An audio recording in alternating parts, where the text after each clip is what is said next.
Welcome to Soccer in 60, presented by the Empire Strykers. Get ready for your weekly look at all the pro soccer teams in Greater Los Angeles. We've got all the news and analysis you need, from LAFC and the LA Galaxy to the Empire Strykers, Angel City FC, and Orange County Soccer Club. Now, buckle up and enjoy Soccer in 60. Welcome to your Thursday afternoon Stuck in Traffic Soccer podcast, Soccer in 60, brought to you by SAC Health System. Weekend is right around the corner, and so are the good times. So let us roll. My name's Christian Philemon, better known as Philly, and I could be seen on many platforms such as ESPN+, CBS Sports Golazo Network, ABC Radio, just to name a few outlets. Because I don't know about a sport I've been watching since I visited family in Munich and when West Germany beat Argentina in the 1990 World Cup. This is where I smile and I have that shining tooth moment like you see in the movies. Think Joe Pesci in the movie Home Alone. And no, I am not spiteful. And joining me today, the Prince of Palencia, the Mastodon from Michigan, the impeccably industrious provider of the insurance. I give you Timmy K. Kolatz. Philly, happy to be here with you, baby. I'm feeling and looking tremendous today, my friend. Great weekend ahead of footy, and hopefully the feelings that I have can be contagious for at least one or two of the local teams that we've got here, buddy. Are you saying you're feeling good and looking good? I mean, I'll say you're also a little modest today, but I like that. I like that when somebody is that modest. When you look good, you feel good, you act good, so all that stuff is good to go. I appreciate you, my man. Folks, we had a great show for you today. Of course, we will cover all the usual suspects, LAFC, the LA Galaxy, the Empire Strykers. For the Angel City segment, we will be without ACFC credentialed expert Nina Kiefer, but our special guest on today's show will have you covered there. We've got ACFC rookie sensation Riley Tiernan. So that should be exciting for the new ACFC and Bay FC friends that we've made recently. Of course, we talk some USL, best 11, and your usual poophousery here on Soccer in 60. But first, a word from our sponsors. Experience the thrills of game day with Omnitrans in partnership with the Strykers. Be in the heart of the action at Toyota Arena and let us take care of the ride for you. Heading to the game, hop aboard Omnitrans for a seamless journey to Toyota Arena. Simply download the Transit app to catch your bus and enjoy a stress-free trip to cheer on the Strykers. That being said, bills are paid. Let's get on down to business. LAFC. Tim, LAFC got to extend its unbeaten streak to 4 games and snapped a 5-game winless streak versus the Houston Dynamo with their 2-0 win at BMO this past Saturday. Hey, how about them for a sponsor? Now, we had goals from LAFC's Nathan Ordaz and Jeremy Abobasi as they took the bulk off of the pressure and shoulders. They took the bulk of the scoring off of the shoulders of Denis Bouanga.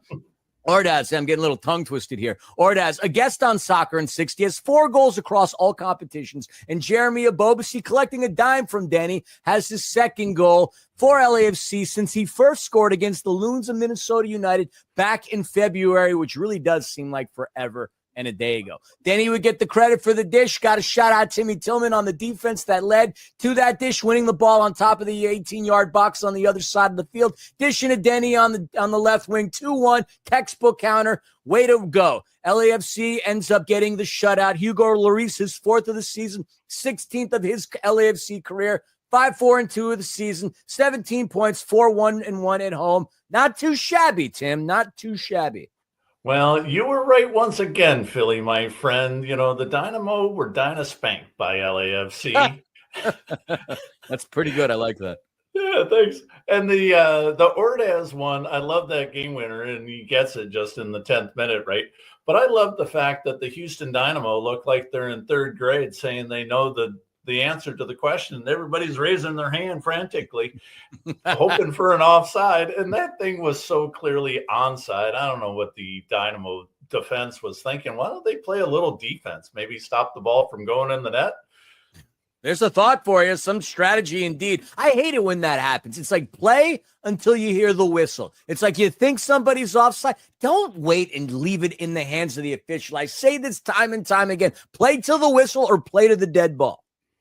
Exactly. It doesn't make any sense. And as a referee, those are one of the things that I always did in my pregame speech to the team. I go, The coach always taught you in practice, play to the whistle, play to the whistle. And then don't ever look at the assistant referee. Look at me, the referee, because I'm the one with the whistle. The guy over there doesn't have it.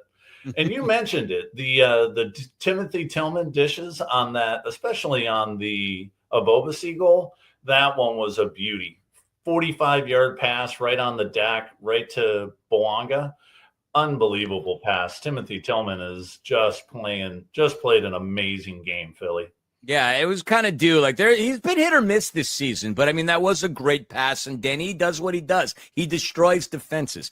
And I like what you said. I don't know why I thought about this, but him with a whistle, blowing it really loud, yelling at the at the coaches. I have the whistle, so you will listen to every damn word I have to say. I could totally see you doing that. But LAFC collects the dub, and a much needed one because, well, it's not going to get any easier for them because they've got a familiar yet extremely dangerous opponent coming up, and that of the Vancouver Whitecaps, the Western Conference leading Vancouver Whitecaps. Now, let that sink in for a second. This team has only lost one game during the MLS regular season, and that was back on March the 22nd at home in Canada against the lowly Chicago Fire. That's the last time. And, yeah, they did lose to Costa Rican side Si60 in the CONCACAF Champions Cup, but they came back and dispatched of them and then took care of several other opponents en route to taking care of Inter Miami. Vancouver has been capping opponents, Tim, as I've said before. I just mentioned they beat Si60. They beat Monterrey, which, by the way, Estadio BBVA, an incredible venue. Got to see that place when I went down to call a game in the Major Arena Soccer League. Beautiful. They took care of Pumas. Then they beat Messi, setting the stage for a Champions Cup final versus Cruz Azul on June the 1st. First-year head coach Jesper Sorensen has been taking this league by storm, coming over from Danish side Brøndby. He's got to be a candidate for MLS Coach of the Year. If he's not, something's wrong with the voting, kind of like with coach for the Strykers, Obasi. If, Obasi won the MLS Coach of the Year. If Vancouver's coach is not top three, even if they don't win another game, he should still be top three. But they're gonna be in the mix all the way down. And he is doing unbelievable things with the Vancouver Whitecaps. And as you say, they're in the CONCACAF Champions Cup final. And Vancouver just had to reschedule their game that was scheduled for the 30th so that they wouldn't have that distraction of playing the day before. So that game for the Whitecaps is moved to September. But yeah, Philly, this is going to be a tough one. You said it, 8-1-2 in league play. Brian White has got 6 goals and playing out of his mind. I mean, Vancouver is coming into this game with their sights set on the Supporters Shield this year, Philly.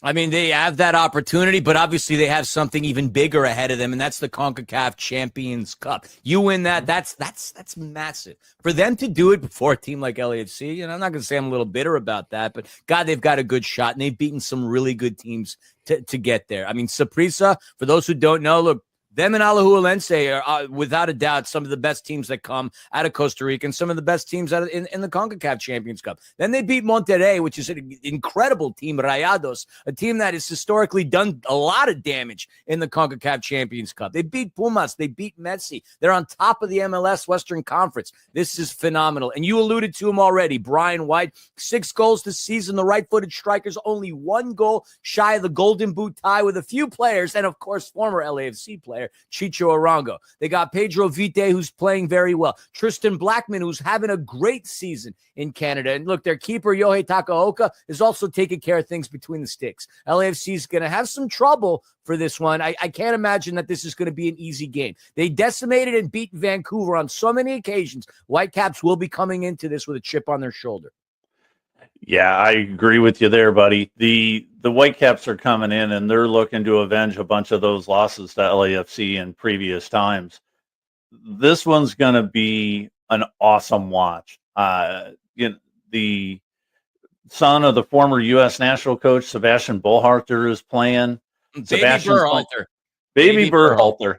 He's playing great, and you mentioned the whole slew of guys.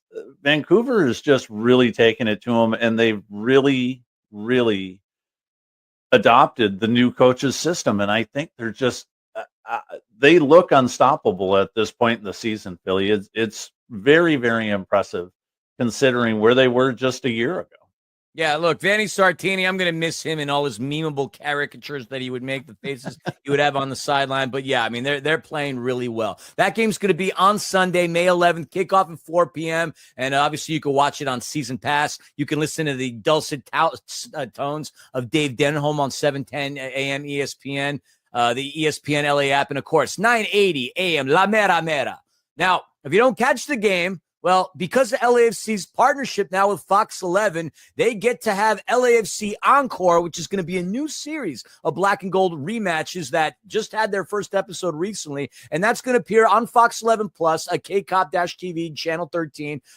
You'll have 24 LAFC games that'll be shown in their entirety on Tuesdays and Fridays. But that's not the big news. The big news, LAFC is going to take on Club America. As per Tom Bogert, that game will take place on May 31st at BMO, which, according to the schedule, should knock out the game against the Colorado Rapids. This contest, of course, comes in as a result of the Court of Arbitration's rejection of the appeal for Pachuca. Now, the reason why this occurred is because the owner of Pachuca is also the owner of León. So as a result of that, you can't have one owner with two teams. So part of the Grupo Pachuca. Pachuca is going to remain in the tournament, but obviously León will not. So the appeal is done. LAFC is going to compete in this one-off playoff game. And look, if they win, they're going to be in a group with the likes of Chelsea, with the likes of Flamenco, just to name a couple of teams. And this is such a big freaking deal. LAFC's had a couple of transactions as of late that, netted them some money, Tim. You had players of the likes of Matty Bogusz, Diego Rossi, Chicho Arango. If you combine all those profits, it's still going to be less than what LAFC is going to get for simply making this tournament. So this is a $10 million game. The winner, guaranteed entry fee of $9.55 million, plus an additional $2 million per group stage win, and round-by-round prize money. Massive, absolutely massive. The most expensive and important game that LAFC will be playing. And yes, Tom Bogert said it'd be at BMO, potentially maybe even at SoFi. Who knows? They could probably fill that building, but that is the case. Chelsea, Flamengo, and ES Tunis would be the other clubs that LAFC would compete against. For you Chelsea fans out there, whoa, Chelsea versus LAFC, that would be kind of wild. All right, that concludes the LAFC segment. On to the next thing. Sponsorships. National Core, one of the nation's largest not-for-profit affordable housing developers and proud sponsor of your MASL team, the Empire Strykers. At National Core, they believe that soccer has the power to transform lives just like they do. They believe in building strong communities on and off the field. To learn more about National Core and their mission, go to nationalcore.org. Now, Tim, let's talk about the LA Galaxy and let's talk about them, baby. They've been making history. Rock bottom. This has to be it. Tim, I leave the floor to you. They're making history every week, Philly. What are you talking about? They're making history. Come on. The game. This is one of those games where you look at it a couple of weeks down the road and you're just thinking, how is it possible that we did this? They are the first team in MLS history to lose a game and not having given up a single shot, not even a shot on goal, not even a shot. They had nothing. Sporting Kansas City laid an egg, just an absolute egg. But what happens? The curse, they gotta bring in a goat or something, or they gotta do some, Chicago Cubs stuff to get rid of this curse. But Philly, an old goal by Maya Yoshida off of a cross by Daniel Saloy in the 13th minute. Shallowy. Sorry. So by Shallowy, it's inexcusable, and we need to make fun of them at least a little bit, because nobody there's no fire in this team. You look at it, and this is a game they dominated. They had 3 times as many passes. They had 11 total shots, but the problem is the keeper only had to make 1 save. So while they didn't give up any, they're only hitting one shot on frame. This is really, really just terrible, Philly. Just terrible. The worst start, and it continues by a defending MLS champion in league history. 0-8-3. I can't believe we're 11 matches into the season, and the Galaxy have not won a single game thus far. Now, I know nobody that's a fan, a supporter of the team would ever want to trade that last season in the MLS Cup for at least a better performance this year. I myself would prefer to win a chip than anything else. But, I mean, at some point, you just got to wonder what in the hell's going on. It's not going to get any better. Ricky Puig isn't coming till August. We've been saying these things. I shout out Topo Chico for that burp. They seem disjointed. The chemistry isn't there. I mean, you look at what Dejan Joveljic is doing as a member of Sporting Kansas City. I mean, the kid's having a great year there. I guess he's on his revenge tour. I mean, obviously he didn't score in the game, but he must – losing him, there's a big goal scorer. Losing in the beginning of the season, Joseph Paintsel, it hurts. Losing Ricky Puig before the MLS Cup, that hurts. Now, again, we've been reiterating these things, but nobody is stepping up to the plate. This is comically awful at this point. And I don't know if this is true. I found this on the internet. So, if it's on the internet, it's true, right? It is true. The last team prior to this to win without a shot made was on January 21st, 2006, when Sunderland beat West Brom on an own goal with 0 shots taken. Now, again, I didn't fact check this, but I happened to see this. Ronan the Gray was the one who tweeted this. I don't need to I should probably fact check that. But if that truly was the last time, then this is an awful, awful accolade to rest your head, to lay your hands on. It's just, I don't know, man. I mean, even for somebody who's been covering the opposition for a long time, I'm starting to feel pretty bad. Maybe I'm not. Maybe a little bit. But, hot take. They play LAFC pretty darn soon in just a few short weeks. Mm-hmm. I think they start to turn their season around. I think, not saying that they're going to beat LAFC, but I do think that right around now is when this team is going to turn it around. Yeah, and that's one of the things that the Galaxy Nation have been really searching for. What's it going to take? And is it going to be Vanny not being part of the team anymore? Is it going to be Marco Reus, who needs to be creative, but his 35-year-old legs not going to handle it anymore? Can't rely on this guy. I mean, I said it when they signed him. This was a mistake. They can't rely on Marco Reus. He's too old. He's too injury prone. His career, his better days are well behind him. He left him somewhere on the Autobahn on his way to California. Exactly. And then you bring in Zanka. Zanka played well the first few games, and then he's kind of fell on his head, and then he karate You mean chopped the the beverage guy. that people drank on the Titanic? That's Zanka? And he's karate chopping guys, getting red cards. I mean, I think, and here's my hot take on this entire thing. I think that the team has got to get behind 100% of Diego Fagundes. I think he's got to be where the ball goes through. He's completing over 90% of his passes.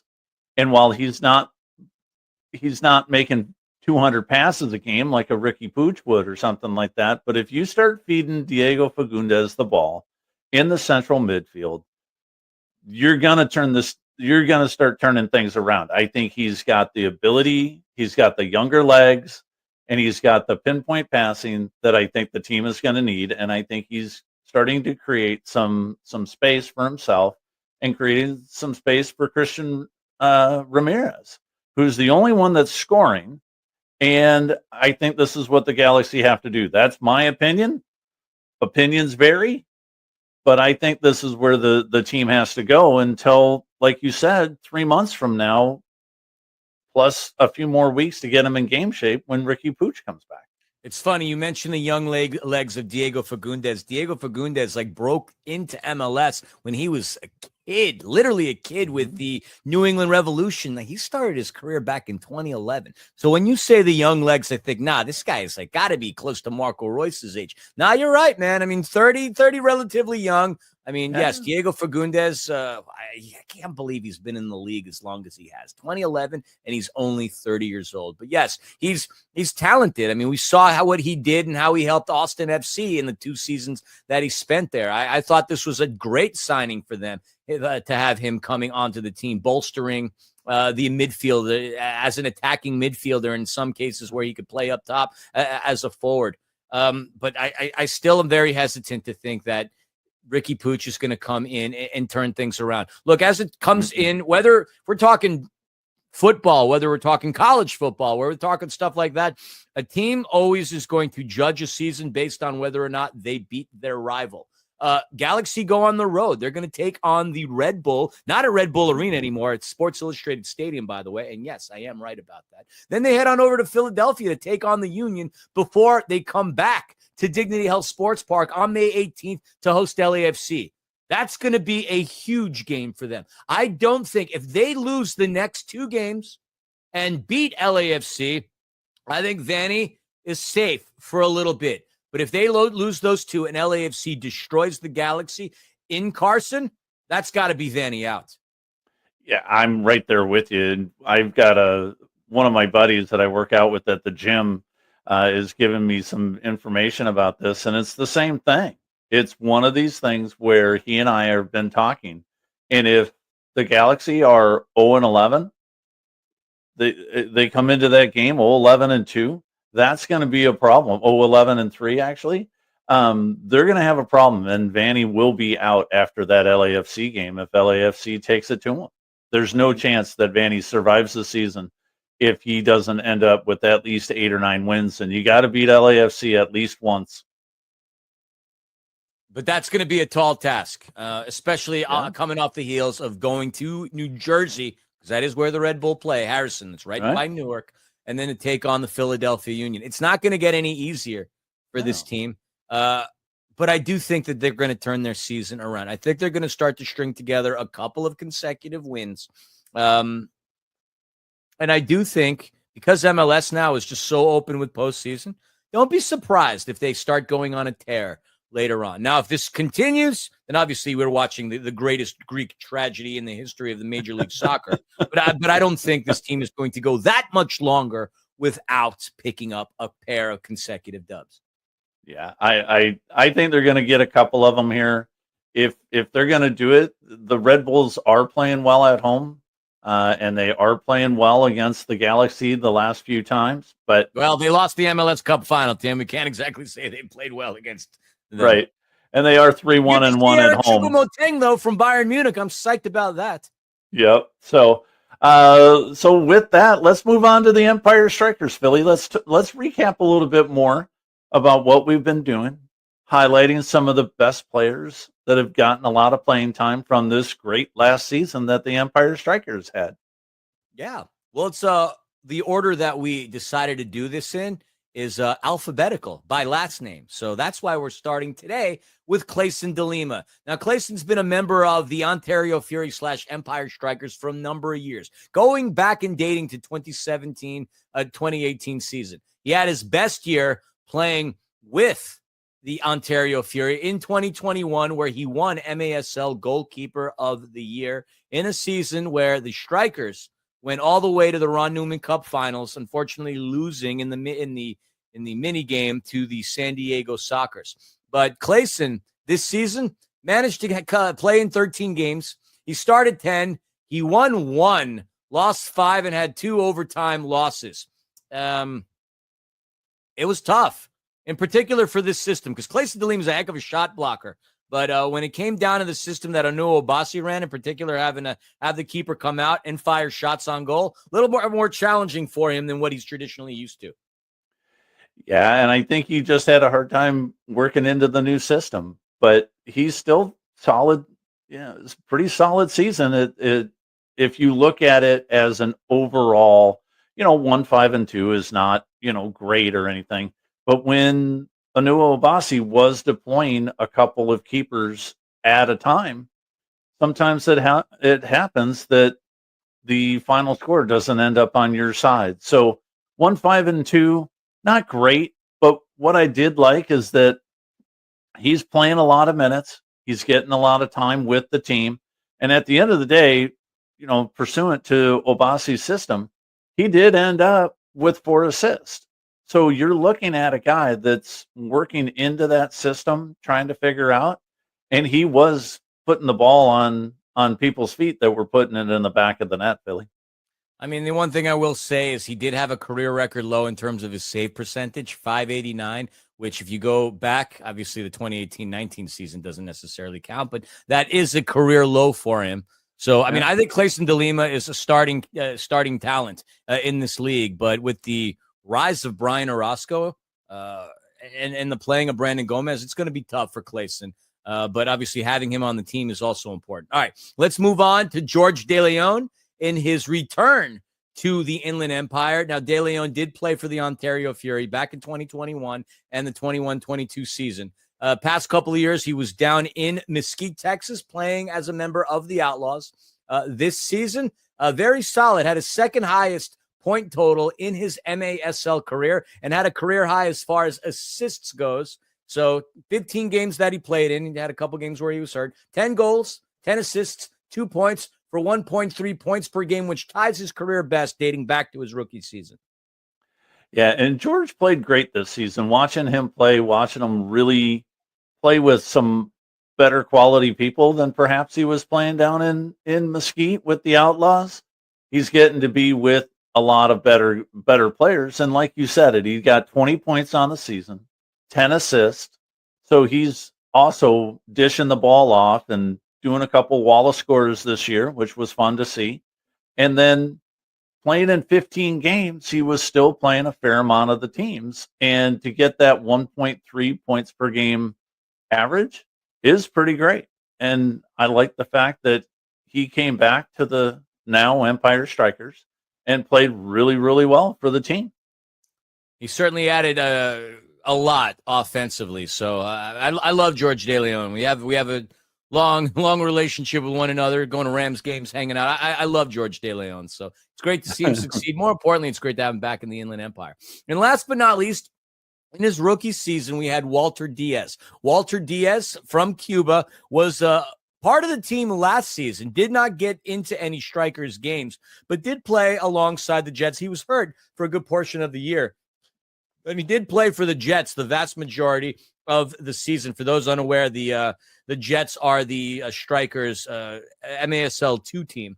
And so he got a lot of playing time there, and he only did play 3 games for the Empire Strykers, but in the 3 games that he played in, he did score 3 goals. So he was hurt for a really long time. When he had his opportunity to shine playing for the Strykers, he made the best out of it. 3 goals in 3 games. That's a goal a game. That's a pretty darn good average for a kid coming on to begin his pro indoor career. Yeah, it's fun to see it. For him to come back from that long of an injury, when he was out for that long with injury, and to come back and get into 3 games and score 3 times, you got to hand it to the guy. For him to come in, play really, really well in those 3 games, get those 3 goals, it's fun to see, Philly. And for a kid that's a rookie and that can come back next year, hopefully make a big impact on the team, I think it'll be fun to watch him play and hopefully play with the senior team, play with the Strykers the entire season next year. Sure. We'll have more of this post-mortem stuff on the next episode of Soccer in 60, and keep your eyes and ears peeled as we get closer to TST. That's going to start in June, where a lot of our players are going to be competing down east in the Carolinas. All right, let's move on over to Angel City FC. Again, there will be no Nina Kiefer. She is traveling to the great state of Minnesota on business, so no Nina K here, which stinks. We love having Nina on here. Plus, she is the resident Angel City expert, credentialed with the club, all that good stuff. So before we get into the Angel City stuff, we had a great conversation earlier today with rookie sensation Riley Tiernan representing Jersey. Let's go on over to that interview before we chat about Angel City FC's performance against the Washington Spirit. Our guest today is a rookie with Angel City FC who's taken the NWSL by storm early in 2025, having started in all 7 of her team's games and sitting second in the league with 5 goals. Just this past weekend, she bagged a brace away to the Washington Spirit with her 98th minute game winner, sending ACFC fans into a frenzy. Originally from Voorhees Township, New Jersey, she's the all-time leader in assists with Rutgers University, and she led the Scarlet Knights to only their second ever appearance in the NCAA National Semifinals as a freshman back in 2021. It is such a joy to be joined by Angel City rookie sensation, Riley Tiernan. Riley, welcome to Soccer in 60. Thank you for having me. Happy to be here. Thank you for spending some time with us. We know you're a busy girl, so let's get right into it. Now, I mentioned this in the intro.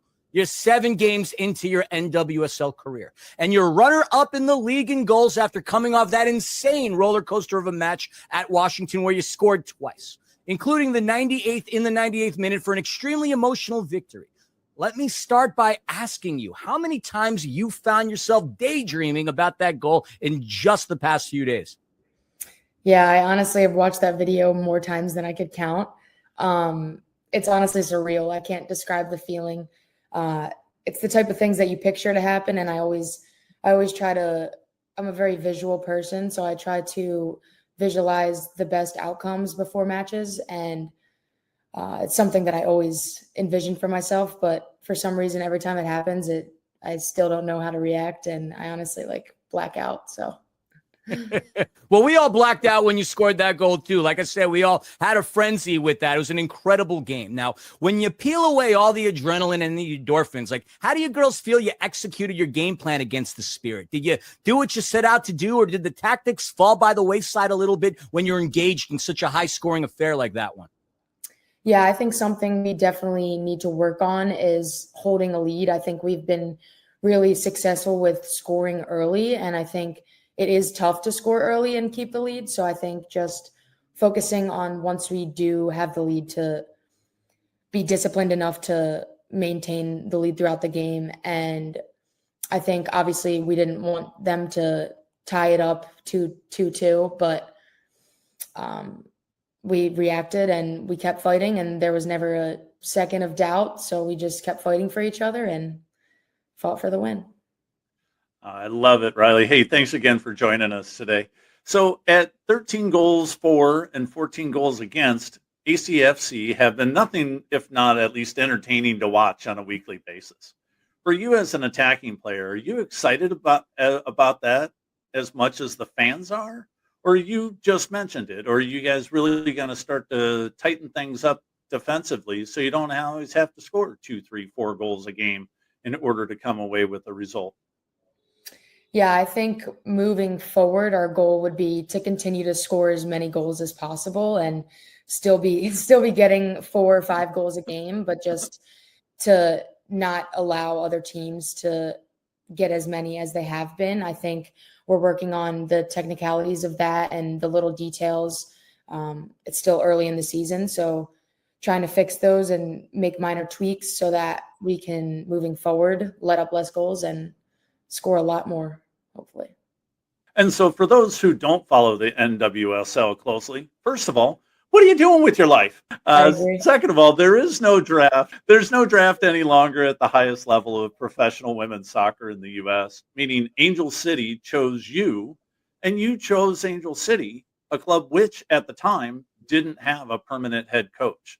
Did that give you any pause at all? And what made you ultimately want to join Angel City? Yeah, I think when I got the opportunity to be a trialist and give my best shot, I accepted the invitation, and it just felt like it was a place where I wanted to go and to take a huge opportunity. I feel like LA is the land of opportunity and a place that you would want to be as a professional athlete. So, going into that, I was really excited to take the new opportunity and see where it took me. And I met a lot of new people, and it was really great, honestly.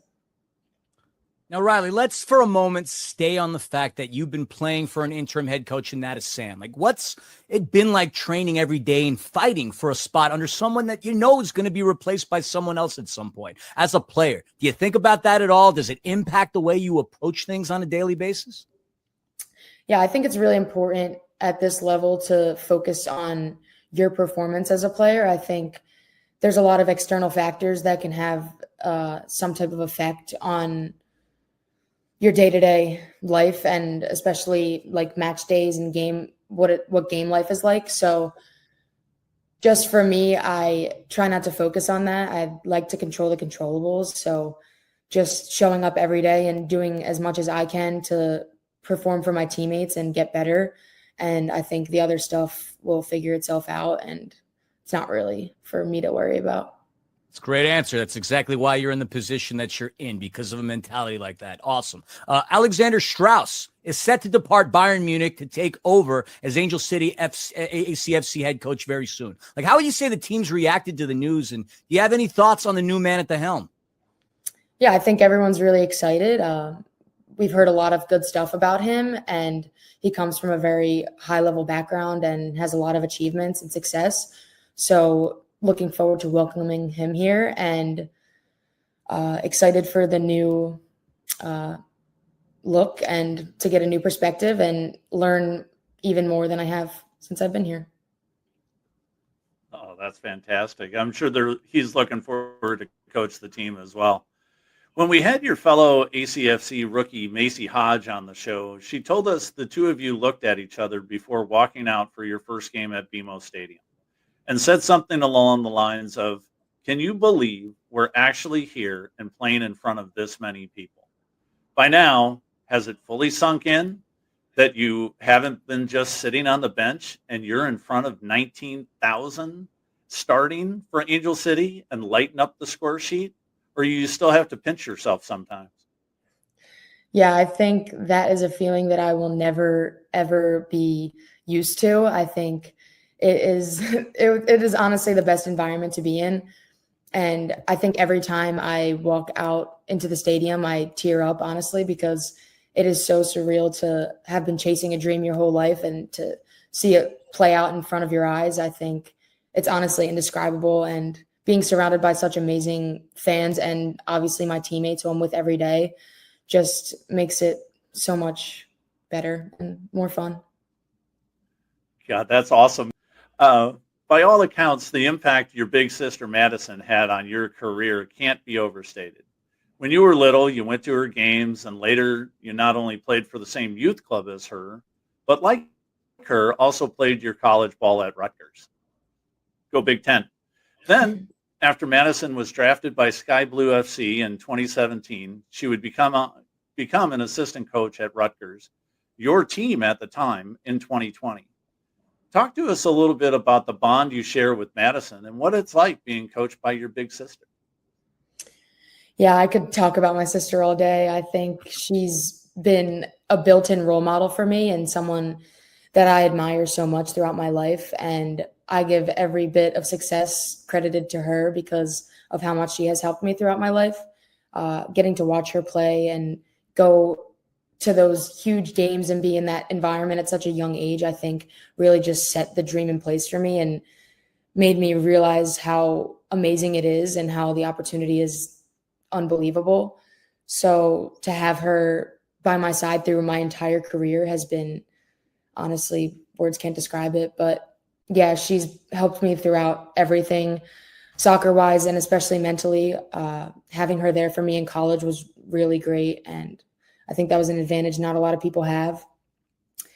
And yeah, she still supports me to this day, watches every game, always texts me, and I have a nephew now, so that's great. But yeah, honestly, couldn't be closer with her. I love it. So would it be fair to say that growing up, you're one of those families where soccer ruled the day every day? Or what more to life was there like in the Tiernan household? That's a good question. My dad's a huge grill guy. He loves like barbecuing and stuff. So that was a huge thing we would always do. Our backyard is like really nice. So we lay by the pool, all that stuff. My brother played lacrosse, so we would go to a lot of lacrosse tournaments too. I remember growing up, I would do that. He wrestled a little bit too, so got a little bit of everything growing up. But yeah, no, we're definitely a very, very close-knitted family. We talk to each other every day, and definitely was raised at the tough love style, which I think has had such an impact on the type of person and player I am. I think that it's very suited for me, and it has affected my mentality for sure. Certainly got a different version of Jersey. Backyards and barbecues sound pleasant. I didn't get that in Jersey City or Queens for that matter. Very pleasant imagery right there.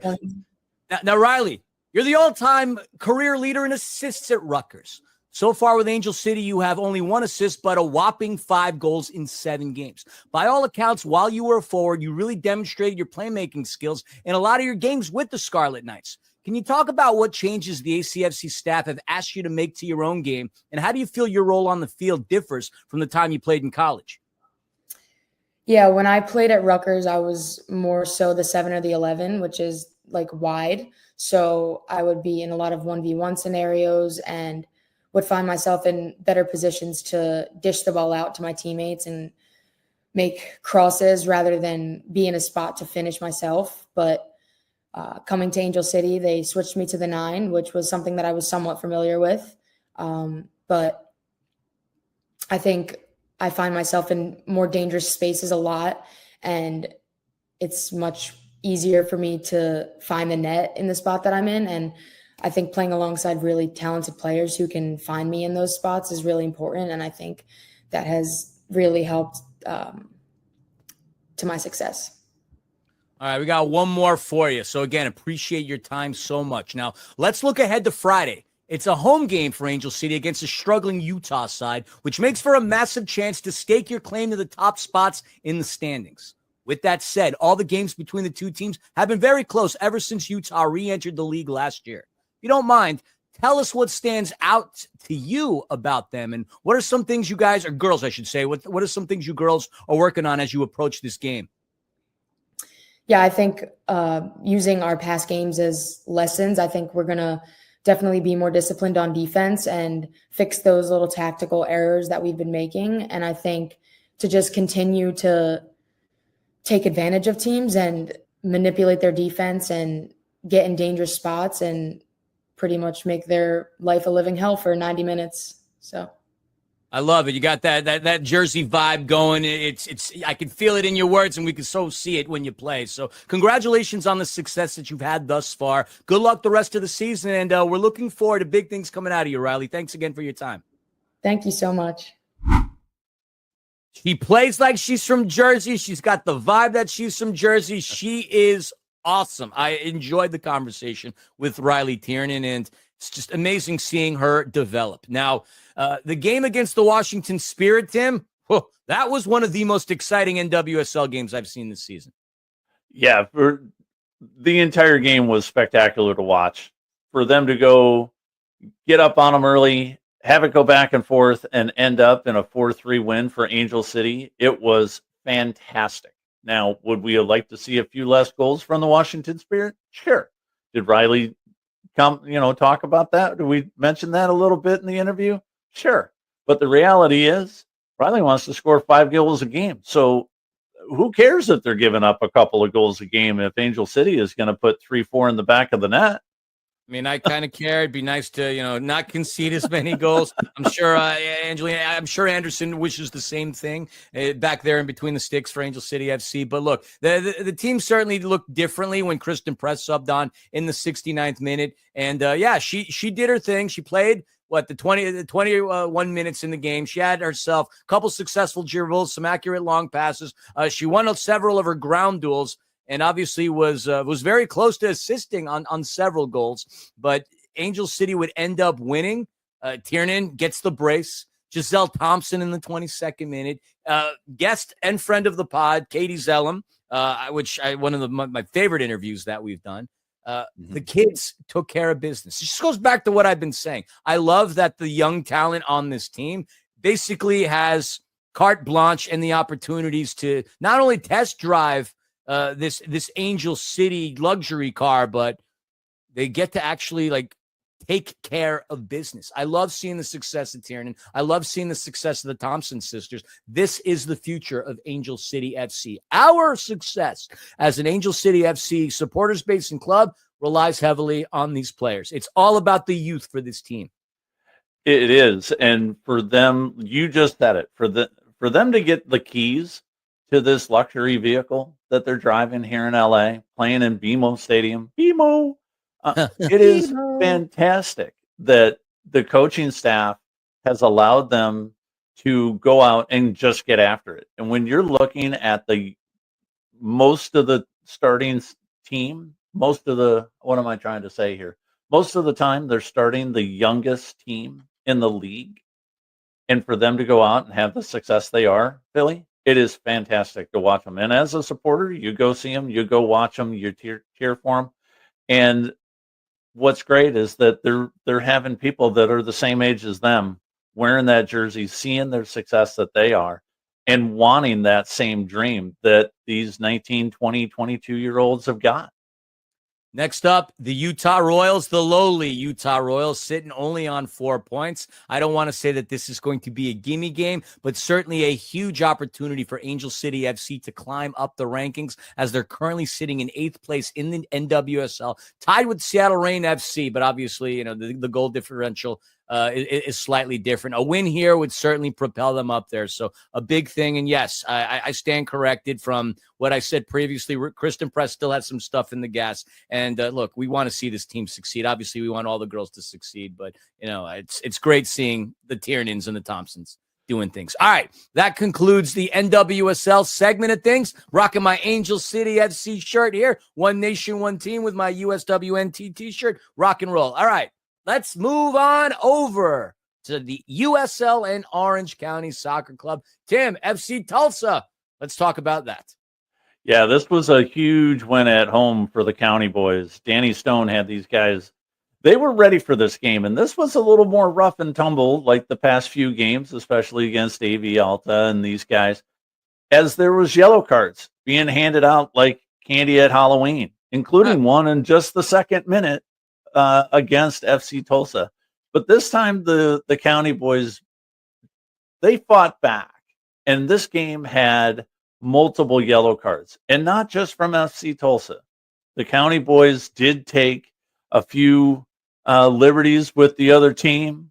They took care of business. They got a few yellow cards as Philly's putting it up. Now, I won't hammer on the refs too bad, but there could have been a couple of red cards, including one where one of the County boys just got shellacked. And the thing was, he had the ball. How did the ref not see it? But in the eyes of the ref, that's what it is. These things happen. The eyes of the referee, in the opinion of the referee, the opinion is always right because he's got the whistle, just like I used to. That's okay. The big thing that we had, though, is that Liam McKinnon gets the brace.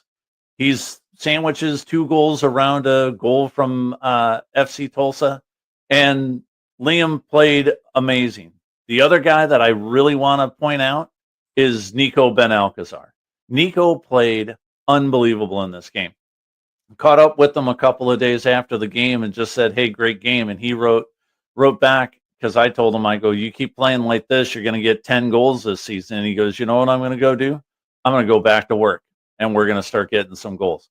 Now, that is a fantastic response to, hey, you played a great game. They're coming. He's like, I did play it. He goes, he didn't even acknowledge that he played great. He goes, I just have to get back to work, and they will come. That's the type of stuff I like. Riley said that in the interview, too. She's like, I want to get after it every day. These are the type of players that the local boys have, and it's fantastic. I absolutely love it. So you need that Nico Ben-Alcazar jersey framed, signed, as part of your collection right there. Yes, I do, sir. I'm already looking at an Orange County SC kit right there. You've got the Galaxy scarf hiding the crest of OCSC, much to the chagrin of the County Boys faithful. I need to move that Galaxy scarf a little bit to what would be your right, Tim. Yes, sir. It will be. We will have that, and we will have that shortly. However, Now, the boys head out to North Carolina this weekend to take on North Carolina FC at Wake Met Stadium, which they share with the NWSL North Carolina Courage. Kind of cool that the USL plays in this type of a stadium, and it is fantastic. TST is also going to be at the Wake Med Stadium. So be on the lookout for those. It's really a great stadium. It is one of the best stadiums, obviously, in the USL, but also in the NWSL. Double-decker, beautiful place. North Carolina sits on 11 points and is 3-3-2 on the season. Evan Conway leads the team with 3 goals, but they're getting production from about a half a dozen guys, Philly. And that's one of the things that North Carolina is doing, is they're getting production from not just their star up front, buddy. I mean, that's important. Look, they're very much in the hunt in the Eastern Conference. You mentioned their record, currently sitting in 5th place, a mere 4 points shy of 3rd, which that's shared by the Charleston Battery and Detroit City FC. So, no, that'll be a good game. North Carolina, Scott, I keep my fingers crossed that I, too, get to travel to North Carolina here in a couple of weeks. More on that later. But, yes, a big result against FC Tulsa, a team that's only 2 points ahead of Orange County SC, but look, you got to climb up the ladder somehow, and so taking care of FC Tulsa, a big one. And then if they could get a nice win against North Carolina FC, when you win more than 2 games, they call that a winning streak. So let's see if the Orange County boys can continue on with that. And by the way, I see that kid. I'm very envious. I need to go to an OCSC game this season. It's got to be a thing. I got to. Yeah, we're going to do that. We'll make it a Orange County Soccer and 60 outing, and we will make sure that we connect with a bunch of other guys. We'll get Eli Lesser TV on there, too, and he can come. I know Eli. I've known Eli before he went to Syracuse University. He was at Harvard Westlake. He was a mere pup when I met Eli. He's doing some big things in his little content creating career. I shouldn't say little. He's growing quite substantially. Yep. So it should be a fun one Saturday night. It'll be 4:00 local time. There's you can catch them out where to go for a watch party. You go over to Orange County, OrangeCountySoccer.com, or check them out on the app. You can find a place to go see that game. But with that, let's move over to Best 11. Yep. For those that are new, just joining the show for the first time, LA's Best 11 is a compilation that we come up with here at Soccer and 60, and it's based on the performances of the best here in LA, given a certain time period, which in this case, we're going from May 1st through May the 7th. So the players that we wanted to highlight that we felt should be honored and placed on this list are as follows. Goalkeeper, it would be Hugo Lloris for his performance against the Houston Dynamo. Now, I'm going to go through this list, and then we're going to talk about the players. Defenders, LAFC, Eddie Segura, Giselle Thompson from Angel City, Nico Benalcazar from Orange County Soccer Club. Your midfielders, Timothy Tillman and Marky Delgado from LAFC, Alyssa Thompson and Katie Zellum from Angel City FC. Tim, you're going to have to explain why you're shaking your head there to the people that are watching, and obviously now to the people listening. And your forwards, Denis Bawanga, from LAFC, Riley Tiernan, no doubt about that, from Angel City FC, and then Liam McKinnon from Orange County Soccer Club. I'm going to start with the goalkeepers, Tim. Hugo Lloris collects the clean sheet, the shutout, 4th of the season, 16th of his MLS career. Well-deserved. Well-deserved. I'm in full agreement with you there. He played a great game, and to get the clean sheet against Houston, very, very, very, very good performance by Hugo Lloris this weekend, buddy. Eddie Segura played a very solid game. Eddie Segura at this point is the veteran of LAFC. He is he has to be the longest reigning member, other than Ante Razov, who's been coached since the beginning. He played solidly. Look, Giselle Thompson, take care of business against Washington. Excellent game. And your guy, Nico Benalcazar, I really wish I was a part of that interview, by the way. Seems like a heck of a dude for his performance against the Las Vegas Lights. Tim, why don't you remind us again about what Giselle and Nico did? Yeah, so Nico played really well. He's listed as a defender on this list. Danny Stone, Coach Stone, had him up on more of the midfield, but he just played lights out against FC Tulsa. He had just a great game, had multiple shots on net, and he will get a couple of biscuits in the basket before this season's out. Giselle Thompson, what can we say about her? Just really, really played well. Lot of getting on the ball, getting to loose balls, playing really well, and getting the ball out of the keeping the ball out of the box, and then making solid passes up to the midfield and to the forwards. Yeah, let's not forget the goal that she scored in the 22nd minute. That's probably an important part of this. Yeah, just a little bit. Yeah, right? sure. Well, I just wanted to give you all the glory, buddy. Oh, hush. Timothy Tillman for his defense and the pass that led to Denny Bouanga on the left wing. That resulted in the goal for Jeremy Abobasi. Marky Delgado, is that perhaps the reason why you were shaking your head there? It is. It is. I love seeing him on our best 11. I hate seeing LAFC next to his name. It's sad. But, the Galaxy had to do things they had to do. MLS has got rules, regulations that you got to follow. And to see Marky Delgado playing as well as he is, I'm going to have to get past it. I'm going to have to just congratulate him every time I do it, and I'll stop shaking my head from here on out there, Philly. Fair enough. Alyssa Thompson for her performance as well against Washington. Katie Zellum found the back of the net. I love Katie. Manchester United legend. Up top, you had Denny Bouanga, who took a significant number of shots. Denny Bouanga's work rate is incredible. An impressive player who does things that, blow your mind, amaze you, and sometimes they don't land on the stat sheet. But just watching him slice and dice his way through defenders is just amazing. Riley Tiernan, her brace, the game winner. Riley Tiernan, our guest. Amazing performance against Washington. And then, Tim, you talked about me with the glory. Nah, let's talk about our team captain. I leave it on over to you. Yeah, and Liam McKinnon just played lights out against FC Tulsa. The game was fantastic for him. He played really, really well. Both of the goals were stunners. And you watch the highlights, you watch the game, you watch the fans going crazy with over 4,000 people in the seats. It was really, really enjoyable to see Liam McKinnon, big signing over the summer for Orange County, to come in and have his best game so far for the County boys. Really a fun watch. Really important to note that any other week, had it not been for Liam McKinnon's performance, we had to have given it to Riley Tiernan. Incredible. All right, folks, that concludes Best 11. And quite honestly, that's all the time that we have on the show. We're going to be moving to a new platform in the summer. It's going to be pretty damn big, but shh. Keep your eyes and ears open. I ain't telling you anything. But make sure to subscribe and follow us. You can catch us if you want to listen to us live every Thursday at 4 p.m. on 1490 AM plus 98.1 FM in much of the Inland Empire. The KMET app or www.kmet1490am.com. The Empire Strykers Instagram and YouTube pages. Or if you want to catch us on demand, find us on the Empire Strykers YouTube page or your major podcast platforms. Just search for Soccer in 60. On behalf of myself, Christian Filliman, better known as Philly, Tim Kolatz, better known as Timmy K, our producers, Gunnar and Christian, we want to say thank you again for listening to Soccer in 60, brought to you by SAC Health System. Enjoy your weekend, and we'll